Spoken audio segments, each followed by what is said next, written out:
To understand the fire, one must first understand the ash. Before 1979, Israel and Iran were not enemies. In fact, they were strategic partners. Under the Pahlavi dynasty, Iran was one of the few Muslim-majority countries to recognize Israel. They shared a common concern regarding the influence of Arab nationalism and the Soviet Union in the Middle East. Oil flowed from Iran to Israel. Israeli engineers and agricultural experts worked in Iran. It was a quiet alliance built on realpolitik. But in the Middle East, alliances can be as fragile as glass. The Revolution, 1979. The turning point arrived with the Islamic Revolution in Iran. When Ayatollah Ruhollah Khomeini returned to Tehran, the geopolitical map was redrawn in ink and blood. The new Islamic Republic viewed the United States as the Great Satan and Israel as the Little Satan. For the new Iranian leadership, support for the Palestinian cause became a central pillar of their revolutionary ideology. It was not merely about foreign policy, it was about religious and political identity. Israel, once a partner, was now designated an illegitimate occupier of Islamic land. The embassy in Tel Aviv was handed over to the Palestine Liberation Organization. The phone lines went dead. The shadow of enmity began to stretch across the region. The axis of resistance, 1980s to 2000s. Iran realized early on that fighting a conventional war against Israel was logistically difficult due to the distance between the two nations. Instead, Tehran adopted a strategy of asymmetric warfare. They began to build, fund, and train a network of proxy militias across the Middle East known as the Axis of Resistance. The crown jewel of this network was Hezbollah in Lebanon. Founded in the early 1980s with Iranian Revolutionary Guard Corps (IRGC) support, Hezbollah grew into a formidable military force with an arsenal of rockets pointed at northern Israel. Further south, Iran began cultivating ties with Hamas in the Gaza Strip and Islamic Jihad. While Hamas is Sunni and Iran is predominantly Shia, a sectarian divide that usually spells conflict, shared opposition to Israel bridged the gap. For decades, this created a ring of fire around Israel. Iran supplied the weapons, the training, and the funding. The proxies pulled the triggers. Israel responded with intelligence operations, airstrikes, and its own covert campaigns. But for a long time, the two nations avoided direct confrontation. It was a shadow war. The nuclear shadow, 2000s to 2015. In the early 2000s, the conflict gained a new, terrifying dimension: the atom. Intelligence agencies worldwide discovered that Iran was enriching uranium. For Israel, a nuclear-armed Iran was an existential threat. Israeli leaders, citing Iranian rhetoric calling for Israel's destruction, argued that Tehran could not be deterred by traditional means. Israel must do whatever is necessary to protect its people, became the mantra in Jerusalem. This led to a campaign of sabotage. Cyber attacks, most notably the Stuxnet virus, damaged Iranian centrifuges. Iranian nuclear scientists were assassinated in Tehran, operations widely attributed to the Israeli Mossad. Diplomacy intervened in 2015 with the Joint Comprehensive Plan of Action, or JCPOA, or the Iran nuclear deal. Iran agreed to limit its nuclear program in exchange for sanctions relief. Israel vehemently opposed the deal, arguing it only delayed the bomb rather than preventing it. When the United States withdrew from the deal in 2018 under President Trump, tensions spiked again. Iran resumed enriching uranium to higher levels, bringing the breakout time, the time needed to produce enough fuel for a weapon, down to a matter of weeks.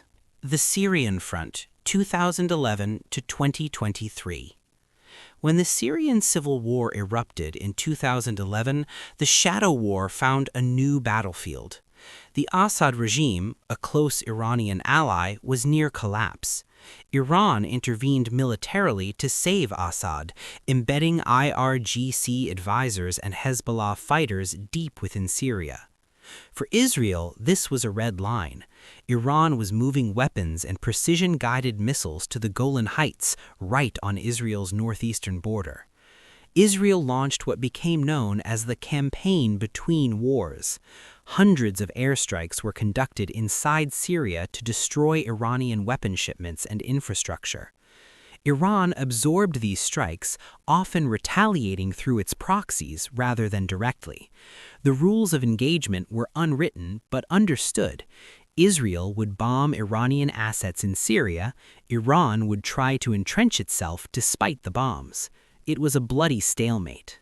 The threshold crossed. October 2023 to April 2024. The fragile equilibrium shattered on October 7, 2023. Hamas, backed by Iran, launched a massive surprise attack on southern Israel, killing approximately 1,200 people and taking over 240 hostages. Israel declared war on Hamas and Gaza. Iran's axis of resistance activated in solidarity. Hezbollah began firing rockets at northern Israel, displacing tens of thousands of Israelis from their border towns. Houthis in Yemen began firing missiles at Israel and attacking international shipping in the Red Sea. Militias in Iraq and Syria launched drone attacks on Israeli and U.S. targets. The region held its breath, waiting for the direct clash. It came on April 1, 2024, when an airstrike on the Iranian consulate in Damascus killed several senior IRGC commanders. Iran blamed Israel. On April 13th, Iran broke 3 decades of protocol. For the first time, it launched a direct attack from Iranian soil against Israel. Over 300 drones and missiles were fired. It was a spectacular display of firepower, yet most were intercepted by Israel, with help from the US, UK, France, and Jordan. Israel responded days later with a limited strike on an air defense radar near a nuclear facility in Esfahan. It was a message: we can reach you. The precipice. As of mid-2024, the story is unfinished. The conflict has moved from the shadows into the light. The taboo of direct conflict has been broken. The human cost. Behind the strategy maps and missile trajectories are human beings. In Israel, citizens live under the threat of rocket fire, with communities in the north and south evacuated for months. In Iran, citizens suffer under heavy economic sanctions, their government spending billions on foreign militias while domestic infrastructure crumbles. In Lebanon, Gaza, Syria, and Yemen, civilians bear the brunt of the proxy warfare, facing displacement, poverty, and death. The future. The region stands on a precipice.